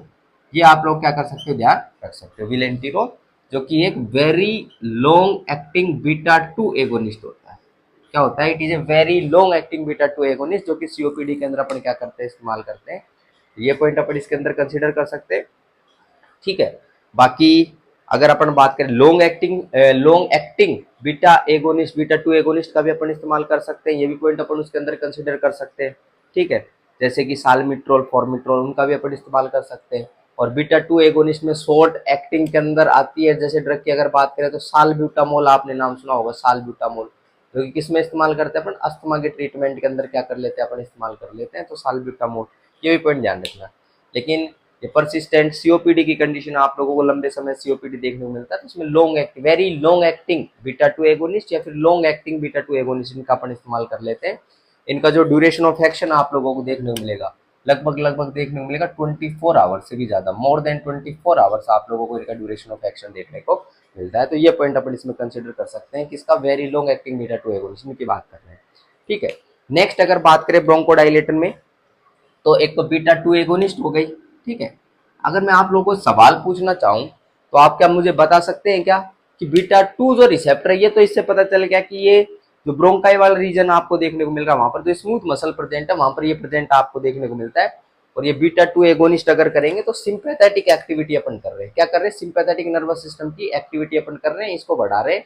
और सिंपैथेटिक नर्वस सिस्टम की एक्टिविटी के अंदर जो स्मूथ मसल्स होती है ब्रोंकाई वाले रीजन की, वो क्या कर जाती है, रिलैक्स कर जाती है। रिलैक्सेशन के कारण ब्रोंकोडाइलेटरी इफेक्ट आप लोगों को देखने को मिलता है। तो यही रीजन है जिसके अंदर सिंपैथेटिक एक्टिविटी बीटा 2 के अंदर अगर अपन करें, बीटा 2 स्टिमुलेट अगर हो, तो उसके कारण आप लोगों को देखने को मिलता है। इसीलिए इन ड्रग्स को अपन सिंपैथोमाइमेटिक के नाम से भी जानते हैं। किस नाम से जानते हैं? सिंपैथोमाइमेटिक। सिंपैथोमाइमेटिक के नाम से भी अपन जानते हैं। तो सिंपैथेटिक इफेक्ट जो है वो बढ़ाते हैं, तो इनको अपन सिंपैथोमाइमेटिक के नाम से भी इन ड्रग्स को अपन जानते हैं। ठीक है। एक सवाल होता है कि बीटा 2 यहाँ पे प्रेजेंट होता है, कोई बीटा 1 रिसेप्टर बता सकता है कि कहाँ पर प्रेजेंट होता है? Beta 1 receptor is predominantly present in heart के अंदर आपको प्रेजेंट देखने को मिलता है बीटा 1 रिसेप्टर। ठीक है। तो वो पॉइंट अपन डिस्कस करते हैं। और वो सिंपैथोमाइमेटिक एक्टिविटी में या सिंपैथेटिक नर्वस सिस्टम के स्टिमुलेशन में बीटा 1 रिसेप्टर जो आपको देखने को मिल रहा है, उससे हार्ट रेट क्या हो जाती है, बढ़ जाती है। तो ये पॉइंट ध्यान रखना। लेकिन ये बीटा 2 एगोनिस्ट, बीटा 2 रिसेप्टर आपको स्मूथ मसल्स और ब्रोंकाई में प्रेजेंट आपको देखने को मिल रहा है। अगर इसका रिलैक्सेशन आपको देखने को मिलेगा तो उस कंडीशन में ब्रोंकाई डायलेट कर जाएंगे। तो ये पॉइंट अपन डिस्कस कर रहे हैं। नेक्स्ट पॉइंट पे चले, ब्रोंकोडाइलेटर में सेकंड पॉइंट जो अपन डिस्कस कर सकते हैं, वो अपन कर सकते हैं methyl xanthine. Methyl xanthine derivatives. Methyl xanthine derivatives. Methyl xanthine derivatives, इनका अपन डिस्कशन कर सकते हैं।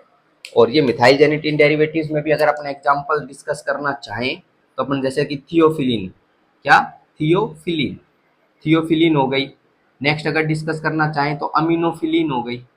एक तो थियोफिलिन, एक हो गई अमीनोफिलिन। इनका क्या कर सकते हैं अपन, इस्तेमाल कर सकते हैं एज ए ब्रोंकोडाइलेटरी इफेक्ट, इनका भी आप लोगों को देखने को मिलता है।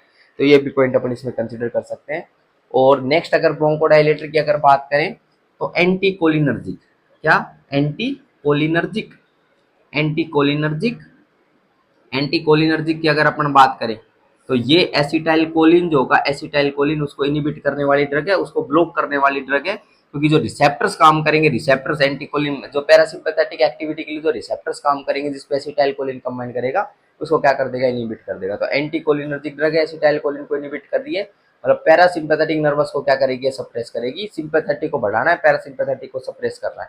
तो ये पॉइंट अपन इसमें कंसिडर कर सकते हैं। और एंटी कोलिनर्जिक ड्रग की अगर बात करें तो आप लोग ध्यान रख सकते हो, that is known as ipratropium bromide. Ipratropium bromide. तो इप्राट्रोपियम ब्रोमाइड जो है, इप्राट्रोपियम ब्रोमाइड, उसका क्या कर सकते हैं अपन, इस्तेमाल कर सकते हैं। बाकी और पॉइंट अगर इसमें कंसिडर करना चाहें तो टायोट्रोपियम ब्रोमाइड, टायोट्रोपियम ब्रोमाइड, ये भी नाम की दवाई का इस्तेमाल आप लोग कर सकते हो एंटी कोलिनर्जिक। लेकिन अगर एंटी कोलिनर्जिक आप इस्तेमाल कर रहे हैं तो कुछ स्पेशल बातों का ध्यान रखना कि एंटी कोलिनर्जिक के कारण क्या क्या साइड इफेक्ट आपको देखने को मिल सकते हैं। तो साइड इफेक्ट की अगर अपन बात करें, क्योंकि ये पैरासिम्पैथेटिक एक्टिविटी को क्योंकि ये इनिबिट कर रहा है, तो उस कंडीशन के अंदर कॉन्स्टिपेशन की कंडीशन आपको देखने को मिल सकती है। किसकी कंडीशन, कॉन्स्टिपेशन। क्योंकि पैरासिम्पैथेटिक एक्टिविटी अगर इनिबिट हो गई तो उसके कारण जीआई मोटिलिटी पे क्या प्रभाव पड़ेगा, जीआई मोटिलिटी डिक्रीज हो जाएगी। जीआई मोटिलिटी अगर डिक्रीज हो गई, क्योंकि पैरासिम्पैथेटिक जो है वो इनहिबिट हो गया, तो उसमें जीआई मोटिलिटी कम होने के कारण, डिक्रीज होने के कारण कॉन्स्टिपेशन की कंडीशन। बाकी ये पैरासिम्पैथेटिक इन्फ्लुएंस नहीं है तो यूरिनरी रिटेंशन की कंडीशन भी आप लोगों को देखने को मिल सकती है। किसकी कंडीशन? यूरिनरी रिटेंशन की कंडीशन भी आपको देखने को मिल सकती है। ब्लैडर जो होगा उससे यूरिन फ्लो आपको देखने को नहीं मिलेगा, ब्लैडर के अंदर यूरिन स्टोर फॉर्म के अंदर आपको देखने को मिलेगा। तो ये पॉइंट अपन कंसिडर कर सकते हैं। बाकी अगर पैरासिम्पैथेटिक अपन ने इनहिबिट कर दिया तो सलाइवा का सिक्रेशन भी आपको देखने को नहीं मिलेगा। इसीलिए यहाँ पर आप लोगों को जो माउथ देखने को मिलेगा वो कैसा देखने को मिलेगा? ड्राई माउथ देखने को मिलेगा। ये भी पॉइंट इसके अंदर क्या कर सकते हैं अपन? कंसिडर कर सकते हैं। ठीक बात है क्या? तो एंटीकोलिनर्जिक का इस्तेमाल कर दिया, मिथाइल जेनिथिन का अपन ने इस्तेमाल कर दिया। और नेक्स्ट अगर अपन फार्माकोलॉजिकल मैनेजमेंट में, तो अपन ने ब्रोंकोडायलेटर्स दी थी, और अपन क्या दे सकते हैं सीओपीडी वाले पेशेंट के अंदर? कोर्टिकोस्टेरॉइड्स का अपन क्या कर सकते हैं? इस्तेमाल कर सकते हैं। किसका इस्तेमाल कर सकते हैं? कोर्टिकोस्टेरॉइड्स का क्या कर सकते हैं अपन? इस्तेमाल कर सकते हैं। तो कोर्टिकोस्टेरॉइड्स का भी इस्तेमाल अपने को करवाना है पेशेंट में, ये भी पॉइंट अपन ध्यान रखेंगे। तो कोर्टिकोस्टेरॉइड्स इस पेशेंट के अंदर अपन दे सकते हैं। ठीक है, तो नेक्स्ट ये अपन कुछ फार्माकोलॉजिकल मैनेजमेंट में करते हैं, और कुछ स्पेशल बात और यहाँ पर ध्यान रखना है। और फार्माकोलॉजिकल मैनेजमेंट में जैसे कि अपन किसका इस्तेमाल करते हैं? Expectorants, expectorants and mucolytics, expectorants and mucolytics, इनका क्या करते हैं अपन? यूज करते हैं। एक्सपेक्टोरेंट्स एंड म्यूकोलाइटिक्स, इनका क्या कर रहे हैं अपन? यूज कर रहे हैं।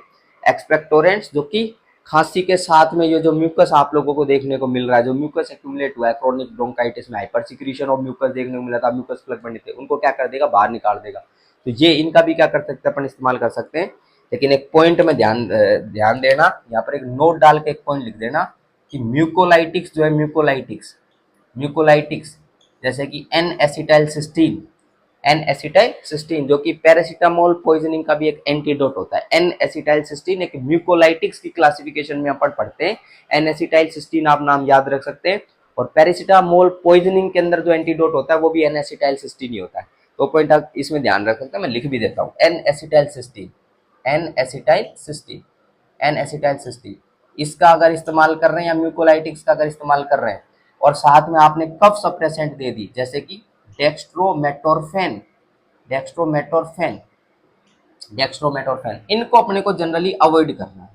इनको क्या करना है? अवॉइड करना है। क्यों? क्योंकि अगर आपने इन दोनों का कॉम्बिनेशन दे दिया, डेक्स्ट्रोमेटोरफेन जो है ये एक कफ सप्रेसेंट है, और म्यूकोलाइटिक क्या कर रहा है? म्यूकोलाइटिक तो तोड़ रहा होगा। म्यूकोलाइटिक क्या कर रहा होगा? म्यूकोलाइटिक तो तोड़ रहा होगा। किसको? म्यूकस को तोड़ रहा होगा। और म्यूकस को अगर तोड़ रहा है तो अपन चाहते हैं वो कफ के माध्यम से बाहर की तरफ एक्सपेल आउट हो जाए, लेकिन अगर पहले ही अपन ने कफ सप्रेसेंट साथ में दे दी तो कफ के माध्यम से वो बाहर नहीं आएगा। तो म्यूकोलाइटिक्स अपन दे रहे हैं, तो ये ध्यान रखना है कि म्यूकस टूट जाएगा और म्यूकस कफ के माध्यम से बाहर आएगा। तो उस कंडीशन के अंदर कफ सप्रेसेंट जैसे कि डेक्स्ट्रोमेटोरफेन, इनका इस्तेमाल अपन नहीं करते। ये पॉइंट ध्यान रखना। अगर वो म्यूकस अगर टूट रहा है, म्यूकस क्या हो रहा है? टूट रहा है, तो म्यूकस टूटता टूटता क्या चला जाएगा? अगर जैसे एक्सपेक्टोरेंट्स कफ सप्रेस करे तो नीचे की तरफ चला जाएगा, तो उसमें भी कुछ कॉम्प्लिकेशंस आपको देखने को मिल सकते हैं। तो इससे भी रिलेटेड अगर ये कार्यक्रम कर देते हो तो इससे भी रिलेटेड आपको कॉम्प्लिकेशंस देखने को मिल सकते हैं। क्या क्या कॉम्प्लिकेशंस आपको देखने को मिल सकते हैं? ये जो म्यूकस है ये क्या चला जाएगा? नीचे की तरफ चला जाएगा। तो कॉम्प्लिकेशंस क्या क्या देखने को मिलेंगे? वहां पर न्यूमोनिया डेवलप हो सकता है। क्या डेवलप हो सकता है? न्यूमोनिया की कंडीशन आपको देखने को मिल सकती है। लंग एब्सकस की कंडीशन आपको देखने को मिल सकती है। न्यूमोनिया की कंडीशन, लंग एब्सकस की कंडीशन। बाकी अगर और पॉइंट डिस्कस करें तो lung cancer, commonly lung cancer जो आपको देखने को मिलता है ये क्रोनिक ब्रोंकाइटिस वाले पेशेंट के अंदर देखने को मिलता है। तो न्यूमोनिया की कंडीशन, लंग एब्सकस की कंडीशन, लंग कैंसर की कंडीशन, ये सारे के सारे पॉइंट अपन इसके कॉम्प्लिकेशन के अंदर क्या कर सकते हैं? डिस्कस कर सकते हैं। और बाकी ये कॉम्प्लिकेशन जो रहेंगे ये सीओपीडी के भी कॉम्प्लिकेशंस रहेंगे। सीओपीडी के भी कॉम्प्लिकेशंस आप लोगों को देखने को मिलेंगे। तो सीओपीडी कॉम्प्लिकेशन में न्यूमोनिया, लंग एब्सकस, लंग कैंसर। बाकी अपन ने कुछ पॉइंट और डिस्कस करें, जैसे कोर पल्मोनले का अपन ने डिस्कशन किया है। इसका डिस्कशन कर दिया। कोर पल्मोनले का अपन ने डिस्कशन कर दिया। पल्मोनरी हाइपरटेंशन का अपन ने डिस्कशन कर दिया। नेक्स्ट अगर बात करें as a complication of COPD, GERD आप लोगों को देखने को मिलेगा। पेप्टिक अल्सर डिजीज आपको देखने को मिलेगा। तो ये सारे के सारे as a complications in the COPD patient अपन लिख सकते हैं। तो ये पॉइंट क्या कर सकते हैं? अपन कंसिडर कर सकते हैं। बाकी जो ट्रीटमेंट अपन कर रहे हैं उसके कारण भी, जैसे कि ये कॉम्प्लिकेशन डेवलप हुए, न्यूमोनिया, लंग एब्सकस, ये जो पॉइंट अपन ऊपर लिखे ये डेवलप हो सकते हैं जब अपन ट्रीटमेंट कर रहे हैं और ऐसा कुछ कार्यक्रम कर दें। लेकिन जनरली अगर बात करें, इनको अवॉइड अपने को करना है, इनको कॉन्ट्राइंडिकेट रखना है, इनको एक साथ अपन इस्तेमाल नहीं करने वाले हैं। ध्यान रखेंगे क्या सभी बच्चे? ध्यान रखना है, बहुत इंपॉर्टेंट बात यहाँ पर मैंने डिस्कस करी है आप लोगों के सामने। नेक्स्ट पॉइंट के ऊपर अपन चलते हैं, इसके अंदर आगे बढ़ते हैं। तो बाकी ये जो अपन ने ये जो डिस्कस करने वाले हैं ब्रोंकोडाइलेटर्स में बीटा 2, ये सारे के सारे पॉइंट अपन जब एंटी अस्थमेटिक ड्रग्स पढ़ रहे होंगे तो पूरा डिटेल के अंदर डिस्कस करेंगे। क्या शॉर्ट एक्टिंग बीटा 2 एगोनिस्ट होती है, क्या लॉन्ग एक्टिंग होती है, क्या वेरी लॉन्ग एक्टिंग होती है। कॉमनली लॉन्ग एक्टिंग और very long acting beta 2 agonist को अपन क्या करते हैं, as a treatment of COPD में इस्तेमाल करते हैं। शॉर्ट एक्टिंग जैसे साल्ब्यूटामोल वगैरह हो गए, इनको अपन अस्थमा के ट्रीटमेंट में यूज करते हैं। तो ये पॉइंट अपन ध्यान रख सकते हैं, जब अस्थमा का एपिसोड आता है तो उनमें साल्ब्यूटामोल वगैरह इनका क्या कर सकते हैं, इस्तेमाल कर सकते हैं। तो ये ब्रोंकोडाइलेटर्स के बारे में घबराने की कोई जरूरत नहीं है। ब्रोंकोडाइलेटर्स तो एंटी अस्थमेटिक ड्रग्स पढ़ रहे होंगे तो पूरा डिटेल के अंदर अपन डिस्कस करने वाले हैं, ठीक है। तो ये पॉइंट अपन इसके अंदर डिस्कस कर सकते हैं, ये कुछ पॉइंट का ध्यान रख सकते हैं। फार्माकोलॉजिकल मैनेजमेंट इतना ही था। फार्माकोलॉजिकल मैनेजमेंट के बाद अपन सेकंड पॉइंट के ऊपर अपन चलते हैं। इसके अंदर सेकंड पॉइंट जो है अपना, that is oxygen therapy. Second point जो है इस सीओपीडी के मैनेजमेंट में वो क्या है, ऑक्सीजन थेरेपी। ऑक्सीजन थेरेपी, बिल्कुल ऑक्सीजन थेरेपी का एडमिनिस्ट्रेशन करना बहुत जरूरी है। और ऑक्सीजन थेरेपी की अगर अपन बात करें तो ध्यान रखना, क्या ध्यान रख सकते हो, 1 to 2 लीटर पर मिनट, 1 to 2 लीटर पर minute oxygen is administered 1 to 2 liter per minute oxygen is administered via nasal cannula, nasal cannula के माध्यम से 1 से 2 लीटर पर मिनट ऑक्सीजन को क्या करना है, एडमिनिस्टर करना है, ठीक है। ये पॉइंट ध्यान रखना। और खास बात, not more than it, not more than it, इससे ज्यादा मत करना। ऐसे मत करना भाई सीओपीडी वाला पेशेंट है तुम कंटिन्यूअसली एक बार में बोलो 10 लीटर पर मिनट जाने दे भाई सीओपीडी वाला पेशेंट, ऐसे मत करना। 15 लीटर पर मिनट बिल्कुल मत करना, 1 से 2 लीटर पर मिनट इतनी ही रखनी है, ठीक है। नॉट मोर देन इट, क्यों अगर इसे ज्यादा कर दोगे तो CO2 नार्कोसिस हो जाएगा। टू प्रिवेंट CO2 नार्कोसिस को प्रिवेंट करने के लिए अपन ये कार्यक्रम करते हैं। CO2 नार्कोसिस का मतलब CO2 पॉइजनिंग, इसको प्रिवेंट करने के लिए अपन कार्यक्रम करते हैं। और एज ए कॉम्प्लिकेशन अगर अपन डिस्कस करें, कॉम्प्लिकेशन ऑफ सीओपीडी एक पॉइंट और डिस्कस कर सकते हैं, दैट इज रेस्पिरेटरी फेलियर, जो कि मैंने स्टार्टिंग के अंदर भी डिस्कस कर दिया है। रेस्पिरेटरी फेलियर की कंडीशन आप लोगों को इधर देखने को मिल सकती है, रेस्पिरेटरी फेलियर की कंडीशन। तो अगर कोई पेशेंट सीओपीडी से सफर कर रहा था, इससे सफर कर रहा था, सीओपीडी सफर कर रहा था and is impending to respiratory failure, उसमें रेस्पिरेटरी फेलियर की कंडीशन आप लोगों को देखने को मिल रही है। रेस्पिरेटरी फेलियर भी अपन 2 अलग अलग प्रकार से पढ़ते हैं, एक तो टाइप 1 रेस्पिरेटरी फेलियर, एक टाइप 2 रेस्पिरेटरी फेलियर। जब अपन रेस्पिरेटरी फेलियर पढ़ेंगे तो उसमें अपन डिस्कस करने वाले हैं, ठीक है। तो इसके अंदर अपन एक तो हाइपोक्सीमिक रेस्पिरेटरी फेलियर पढ़ेंगे और हाइपरकैप्निक रेस्पिरेटरी फेलियर पढ़ेंगे। तो अपन डिस्कस कर लेते हैं हाइपरकैप्निक रेस्पिरेटरी फेलियर।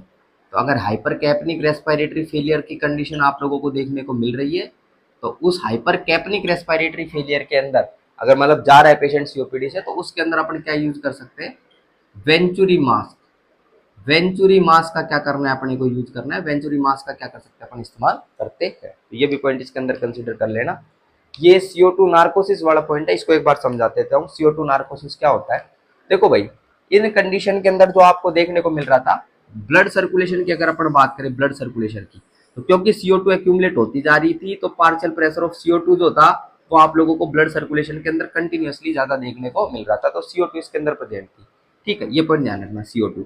और ये CO2 अगर ब्लड सर्कुलेशन के अंदर प्रेजेंट है तो ये मेडुला ऑब्लोंगेटा किसको क्रॉस करेगी, मेडुला ऑब्लोंगेटा को क्रॉस करेगी, क्योंकि वहां पर क्योंकि आप लोगों को ट्रिपल बी पूरी तरीके से पैक भी नहीं होता मेडुला ऑब्लोंगेटा में, और CO2 जो है वो ट्रिपल बी अगर प्रेजेंट होता भी तो भी डिफ्यूज कर जाती, सिंपल बात है। तो क्यों, क्योंकि CO2 एक डिफ्यूजेबल गैस है, ट्रिपल बी को क्रॉस करेगी, एक लिपिड सोल्यूबल गैस होती है, ठीक है। तो मेडुला ऑब्लोंगेटा के अंदर CO2 गई, CO2 ने मेडुला ऑब्लोंगेटा में जाने के बाद नॉर्मल, मैं बता रहा हूँ नॉर्मल क्या हो रहा है, तो CO2 H2O के साथ कंबाइन करती है और कंबाइन करने के बाद H2CO3 का निर्माण होता है। किसका निर्माण होता है, H2CO3 का निर्माण होता है, जिसको कार्बोनिक एसिड के नाम से जानते हैं। और ये कार्बोनिक एसिड 2 चीजों में टूट जाता है, एक तो H+ और HCO3- के अंदर टूट जाता है क्योंकि हाईली अनस्टेबल होता है। और इसके लिए एक एंजाइम की भी अपने को जरूरत पड़ती है, उस एंजाइम को कार्बोनिक एनहाइड्रेज के नाम से जानते हैं। किस नाम से जानते हैं, कार्बोनिक एनहाइड्रेज के नाम से जानते हैं। तो ये एंजाइम भी आप लोग ध्यान रख सकते हो, कार्बोनिक एनहाइड्रेज, मेरे सारे बच्चों को पता है कार्बोनिक एनहाइड्रेज क्या काम करता है, ठीक है। तो ये पॉइंट ध्यान रखना। अब ये जो H+ यहाँ पर बना है, H+, ये क्या करेगा, ये सेंट्रल कीमो रिसेप्टर्स को स्टिमुलेट करता है। किसको स्टिमुलेट करता है? सेंट्रल कीमो रिसेप्टर्स को क्या करता है? स्टिमुलेट करता है। सेंट्रल कीमो रिसेप्टर्स स्टिमुलेट होते हैं इसके कारण, और सेंट्रल कीमो रिसेप्टर्स अगर स्टिमुलेट होते हैं तो यहाँ पर फोर्सफुल ब्रीथिंग की कंडीशन आप लोगों को देखने को मिलेगी। फोर्सफुल ब्रीथिंग की अगर अपन बात करें तो इस फोर्सफुल ब्रीथिंग में जो वेंट्रल ग्रुप ऑफ न्यूरॉन्स होते हैं वो क्या हो जाते हैं? स्टिमुलेट होते हैं। Ventral group of neurons, ventral group of neurons जो होते हैं वो क्या हो जाते हैं? स्टिमुलेट हो जाते हैं। ये पॉइंट अपन ध्यान रख सकते हैं इसके अंदर। बाकी डोर्सल न्यूरॉन्स होते हैं, डोर्सल, डोर्सल की अगर अपन बात करें तो डोर्सल ग्रुप ऑफ न्यूरॉन्स जो होते हैं वो नॉर्मल ब्रीथिंग को इनिशिएट करने के लिए रेस्पॉन्सिबल होते हैं। वेंट्रल जो है वो फोर्सफुल ब्रीथिंग के लिए आपको देखने को मिलेंगे। तो ये वेंट्रल ग्रुप ऑफ न्यूरॉन्स जो होते हैं ये क्या हो जाते हैं? स्टिमुलेट हो जाते हैं। और वेंट्रल ग्रुप ऑफ न्यूरॉन्स अगर स्टिमुलेट हो जाते हैं तो उस कंडीशन के अंदर हाइपर वेंटिलेशन की कंडीशन आप लोगों को देखने को मिलती है। क्या कंडीशन? हाइपर वेंटिलेशन, जिसमें पेशेंट में ब्रीथिंग रेट बढ़ जाती है और गहरी गहरी सांसें लेता है। तो डीप रेस्पिरेशन की कंडीशन आप लोगों को देखने को मिलती है। हाइपर वेंटिलेशन में रैपिड एंड डीप रेस्पिरेशन आपको देखने को मिलता है। इसके कारण CO2 का वॉश आउट आपको देखने को मिलता है। CO2 का क्या देखने को मिलता है? वॉश आउट आपको देखने को मिलता है। CO2 का वॉश आउट मतलब बाहर की तरफ CO2 ज्यादा एक्सपायर करता है पेशेंट। तो ये नॉर्मल कंडीशन के अंदर ऐसा आप लोगों को देखने को मिल रहा था, क्योंकि बॉडी के अंदर CO2 कंटिन्यूअसली एक्यूमुलेट होती जा रही है, एक्यूमुलेट होती जा रही है। तो नॉर्मल सा ये रेस्पॉन्स क्या हो चुका है? इसके अंदर स्टार्ट हो चुका है। नॉर्मल से रेस्पॉन्स में CO2 का वॉश आउट आप लोगों को देखने को मिल रहा है इस मैकेनिज्म के माध्यम से।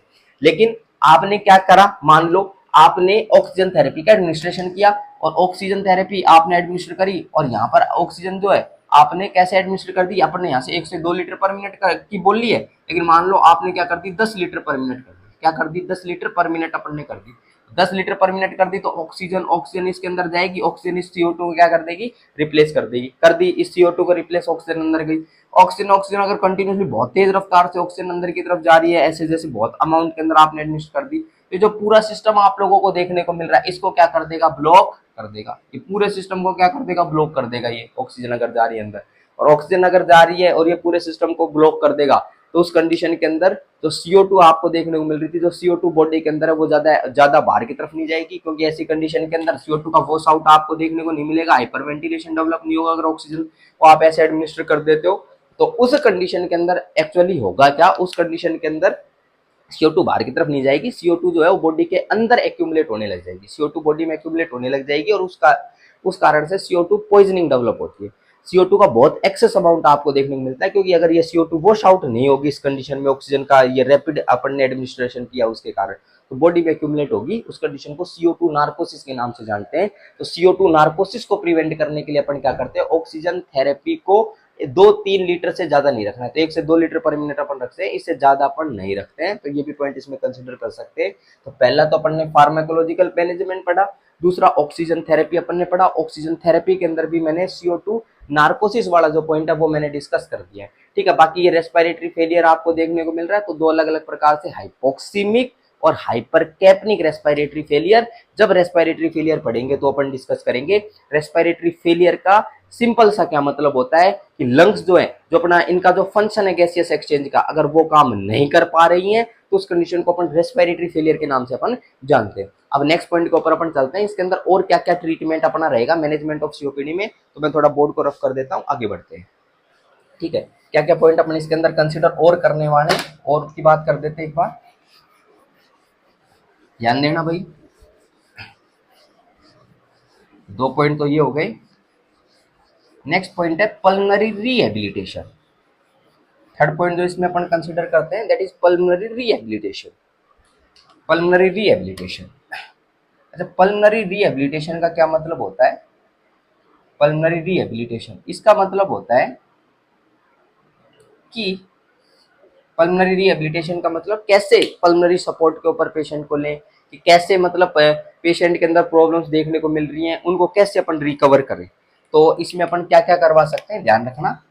एक तो पॉइंट ध्यान रखना, deep breathing and coughing exercise. Deep breathing, first point is deep breathing and coughing exercise. Deep breathing and coughing exercise, ये पॉइंट अपन ध्यान रख सकते हैं। Deep breathing and coughing exercise, patient को बोलना है कि गहरी गहरी सांसें लो और कफ करो कफ करो। तो कफ के साथ में जो म्यूकस होगा वो क्या आ जाएगा? बाहर की तरफ आ जाएगा, स्पूटम। तो ये पॉइंट अपन इसके अंदर ध्यान रख सकते हैं। ठीक, और वो स्पूटम जो बाहर आ रहा है उसका क्या करना है? स्पूटम एनालिसिस भी करना है। क्या करना है, स्पुटम एनालिसिस भी अपन कर सकते हैं। तो स्पुटम एनालिसिस भी अपने को करना है कि उसके अंदर क्या क्या चीजें आपको देखने को मिल रही है, तो ये भी पॉइंट अपन ध्यान रखेंगे। तो डीप ब्रीथिंग कफिंग एक्सरसाइज अपन करवाने वाले हैं। बाकी अगर अपन बात करें चेस्ट फिजियोथेरेपी, क्या बात कर सकते हैं, चेस्ट फिजियोथेरेपी। और अगर आप नर्स हैं तो चेस्ट फिजियोथेरेपी अगर कोई डॉक्टर कर रहा है तो उसको असिस्ट भी आपको करना है, ये आपका काम है। नेक्स्ट पॉइंट के ऊपर अपन चलें तो इसमें ध्यान रख सकते हैं पोस्चुरल ड्रेनेज। किसका ध्यान रख सकते हैं, पोस्चुरल ड्रेनेज। ये पोस्चुरल ड्रेनेज जो है, ये जो भी सिक्रीशंस एक्यूमुलेट हो रहे हैं उन सिक्रीशंस को रिमूव करने के लिए, उन सिक्रीशंस को हटाने के लिए अपन करते हैं। बाकी अगर अपन और डिस्कशन करें उन सिक्रीशंस को रिमूव करने के लिए अपन सक्शनिंग भी करने वाले हैं। क्या करने वाले हैं, सक्शनिंग भी अपन करने वाले हैं। तो सक्शनिंग भी अपन करते हैं, ये भी पॉइंट अपन ध्यान रखनी है। अच्छा, एक डायग्नोस्टिक इवैल्यूएशन में अपन ने एबीजी लिया था, एबीजी एनालिसिस अपन लिखा था। जब सक्शनिंग की अगर बात कर रहे हैं तो ध्यान रखना, एबीजी के लिए जब सैंपल ले रहे हो, एबीजी के लिए क्या ले रहे हो, सैंपल ले रहे हो, तो उस टाइम सक्शनिंग को नहीं करते हैं स्टार्टिंग में। एबीजी सैंपल अगर ले रहे हो तो avoid suctioning, avoid suctioning. Suctioning को क्या करना है, एबीजी के लिए जब सैंपल ले रहे हो तो सक्शनिंग को अवॉइड करना है, क्योंकि उस टाइम पर आप लोगों को जो रिजल्ट्स देखने को मिलेंगे वो रॉन्ग रिजल्ट्स देखने को मिलेंगे। क्योंकि जब सक्शनिंग कर लोगे तो उसमें एयर जो होगी, एयर को भी क्या कर लोगे आप बाहर की तरफ निकाल लोगे, तो उस कंडीशन में ये चीज देखने को मिलेगी। बाकी और अगर पॉइंट अपन डिस्कस करें इसके अंदर तो एक पॉइंट और ध्यान रख सकते हैं, that is known as purse lip breathing. क्या, पर्स लिप ब्रीथिंग। तो पर स्लीप ब्रीथिंग के लिए पर्सन को क्या कर सकते हैं अपन, मोटिवेट कर सकते हैं कि पर स्लीप ब्रीथिंग आप लोग पेशेंट को सिखा सकते हैं। ठीक है, और पेशेंट आपकी एक नर्सिंग रेस्पॉन्सिबिलिटी भी रहेगी। क्या नर्सिंग रेस्पॉन्सिबिलिटी रहेगी, ये डीप ब्रीथिंग और कफिंग एक्सरसाइज को क्या करना है, डेमोन्स्ट्रेट करना है। क्या करना है, पेशेंट को डेमोन्स्ट्रेट करना है और उसको सिखाना है। उसको क्या करना है, सिखाना है, उसके सामने करके बतानी है तो वो जिससे कर पाए। और पर स्लीप ब्रीथिंग का मतलब होता है ये जो लिप्स वाला पोर्शन है इसको ऐसे ऐसे कर लेते हैं और फिर जो पेशेंट को बताएंगे कि ऐसे कर लेना और फिर क्या करना है, सांस को बाहर निकालना ऐसे। ठीक है, पाउट बनाते हैं ना, पाउट ऐसे। तो अब इसमें अब वो करेगा तो एक्सपायर ऐसे, तो इसके अंदर प्रोलॉन्ग एक्सपायरेशन आप लोगों को देखने को मिल सकता है, मतलब आराम आराम से एक्सपायर आउट कर सकता है ऐसे।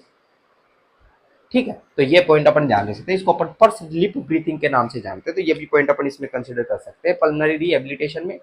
नेक्स्ट पॉइंट की अगर बात करें, फोर्थ पॉइंट जो है वो है सपोर्टिव मैनेजमेंट। क्या, सपोर्टिव मैनेजमेंट। सपोर्टिव मैनेजमेंट भी अपने को करना है, सपोर्टिव मैनेजमेंट। सपोर्टिव मैनेजमेंट में क्या क्या पॉइंट अपन ध्यान रखेंगे, एक तो ध्यान रख सकते हैं पोजीशन का। किसका ध्यान रखना है, पोजीशन का। तो ऐसे पेशेंट में कैसी पोजीशन देनी है अपने को, फाउलर्स पोजीशन का इस्तेमाल करना है। कौन सी पोजीशन का, फाउलर्स पोजीशन का अपन इस्तेमाल कर सकते हैं।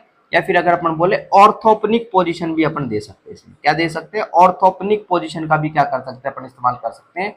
ऑर्थोपनिक पोजीशन के अंदर भी तो डिस्निया की कंडीशन आपको देखने को मिल रही थी, वो कंडीशन आप लोगों को इसके अंदर देखने को नहीं मिलेगी। ऑर्थोपनिक पोजीशन, पेशेंट को बैठा देना है, पेशेंट सामने एक टेबल रख देना है, उस टेबल के ऊपर ऐसे हाथ रख के आराम से बैठ सकता है और ऐसे सांसें ले सकता है। तो ये ऑर्थोपनिक पोजीशन है। ये फाउलर पोजीशन अगर इस्तेमाल कर रहे हैं तो इसके कारण लंग एक्सपेंशन जो होगा वो कंप्लीटली आपको देखने को मिलेगा।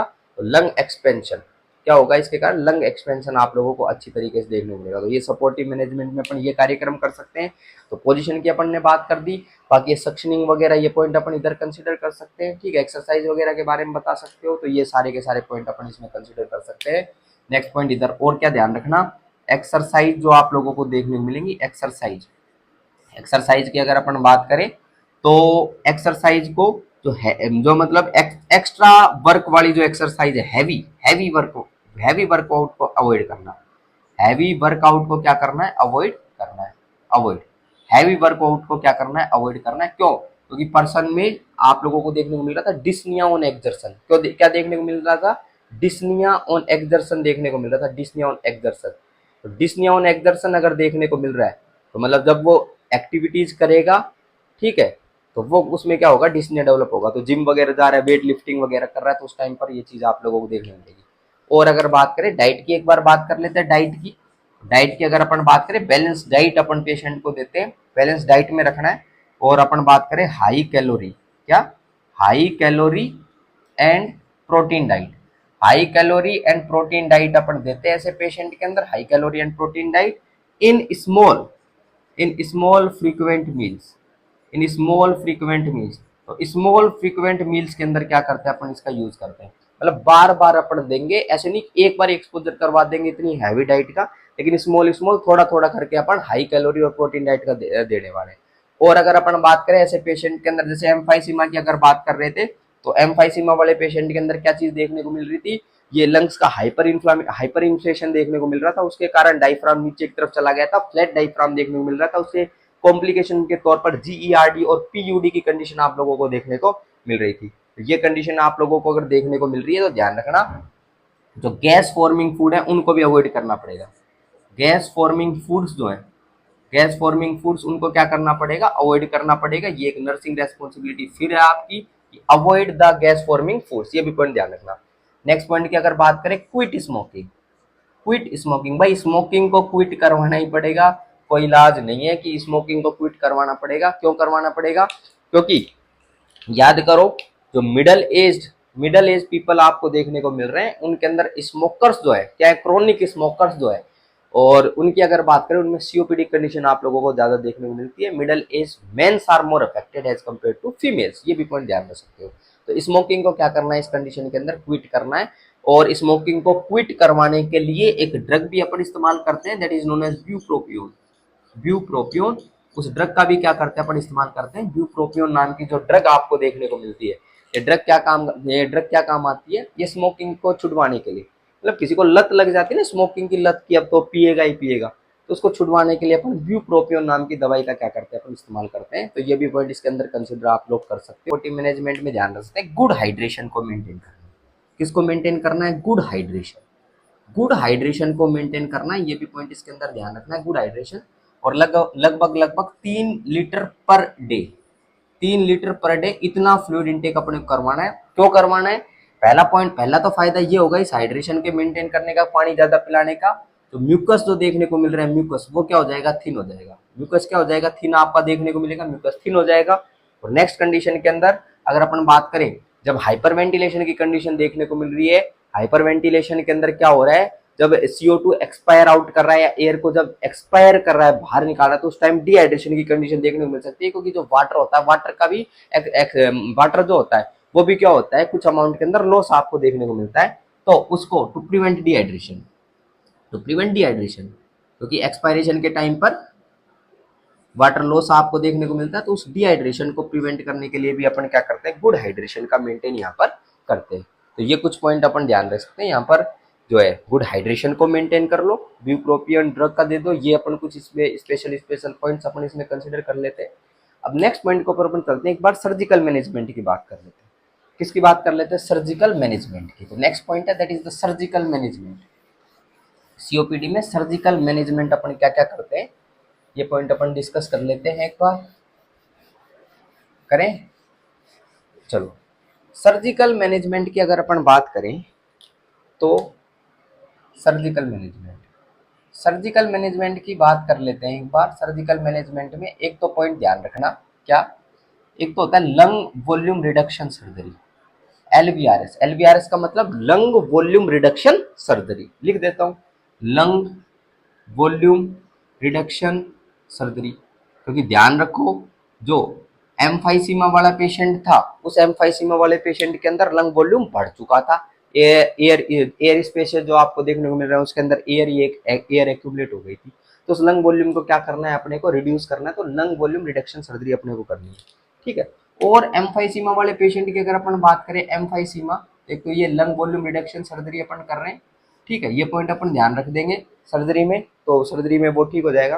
बाकी जब अगर देखेंगे अपन, तो एम्फाइसीमा के अंदर आप लोगों को क्या देखने को मिलता है, एम्फाइसीमा, तो एम्फाइसीमा के अंदर आप लोगों को देखने को मिलता है कि एयर देखने को मिल रही है, वो एक्सेस अमाउंट के अंदर क्या हो चुकी है, एयर स्पेसेस के अंदर एक्यूमुलेट हो चुकी है।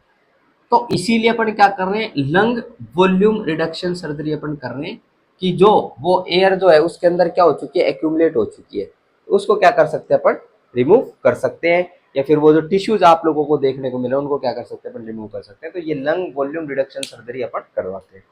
नेक्स्ट पॉइंट की अगर अपन बात करें इसके अंदर, सेकंड पॉइंट की, सेकंड पॉइंट अपन क्या ध्यान रख सकते हैं, यहाँ पर बुलेक्टोमी कर सकते हैं। क्या कर सकते हैं, बुलेक्टोमी, बुलेक्टोमी, बुलेक्टोमी अपन कर सकते हैं, बुलेक्टोमी। अच्छा, अभी अपन ने अभी लास्ट क्लास में सब प्लूरल ब्लेब के बारे में, सब प्लूरल बुल्ला के बारे में डिस्कशन किया था। किसके बारे में? सब प्लूरल बुल्ला या पल्मनरी बुल्ला के बारे में डिस्कशन किया था। वो क्या है?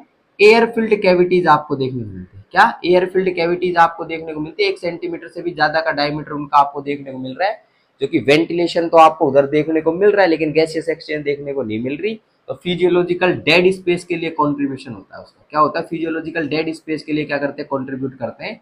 अगर फिजियोलॉजिकल डेड स्पेस के लिए वो कंट्रीब्यूट करते हैं तो उस बुल्ला को क्या करना पड़ेगा? अपने को निकालना पड़ेगा। तो सर्जरी को बुलेक्टोमी के नाम से अपन जानते हैं। तो सर्जिकल मैनेजमेंट में एक तो लंग वॉल्यूम रिडक्शन सर्जरी अपन कर सकते हैं, बाकी क्या कर सकते हैं अपन? बुलेक्टोमी भी अपन कर सकते हैं। तो बुलेक्टोमी भी अपन करने वाले हैं पेशेंट के अंदर। बाकी लंग ट्रांसप्लांटेशन भी अपन करने वाले हैं। अगर सीओपीडी की कंडीशन बहुत सीवियर होती है तो लंग ट्रांसप्लांटेशन पे भी अपने को जाना पड़ेगा। तो ये कुछ सर्जरीज का क्या कर सकते हैं? अपन इस्तेमाल कर सकते हैं। ठीक है, नेक्स्ट पॉइंट के ऊपर अपन चले। इसके अंदर ये 5th पॉइंट था ना, सर्जिकल मैनेजमेंट। नेक्स्ट पॉइंट की अगर बात करें कुछ 6th पॉइंट की, तो प्रिवेंशन। प्रिवेंशन प्रिवेंशन की अगर बात करें, क्या क्या पॉइंटों का इसके अंदर ध्यान रखना है? देखो, प्रिवेंशन की अगर बात करें सीओपीडी में कई बार वैक्सीन की अगर अपन बात करें तो एक तो न्यूमोकोकल कॉन्जुगेटेड वैक्सीन और हिब वैक्सीन। न्यूमोकोकल कॉन्जुगेटेड वैक्सीन और हिप वैक्सीन, इनका क्या करते हैं अपन? इस्तेमाल करते हैं रेस्पिरेटरी इन्फेक्शन या रेस्पिरेटरी डिजीज जो होती है उनके अंदर न्यूमोकोकल कॉन्जुगेटेड वैक्सीन और हिप वैक्सीन। पहले तो अपन हिस्ट्री ले लेते हैं इनकी लगी हुई है नहीं है, या फिर अपन इनका यूज करते हैं। न्यूमोकोकल कॉन्जुगेटिव वैक्सीन और Hib vaccine as a prevention क्या करना है अपने को? यूज करना है। अगर पहले से ही अगर अपन ने इन वैक्सीन को इस्तेमाल करा है तो उसके अंदर फिर सीओपीडी वगैरह होने की संभावना क्या हो जाती है? कम हो जाती है। न्यूमोनिया वगैरह होने की संभावना क्या हो जाती है? कम हो जाती है। तो ये पॉइंट अपन क्या कर सकते हैं? एज ए प्रिवेंशन अपन इसके अंदर ध्यान रख सकते हैं। ठीक है, नेक्स्ट पॉइंट की अगर बात करें, next point, avoid environmental pollution.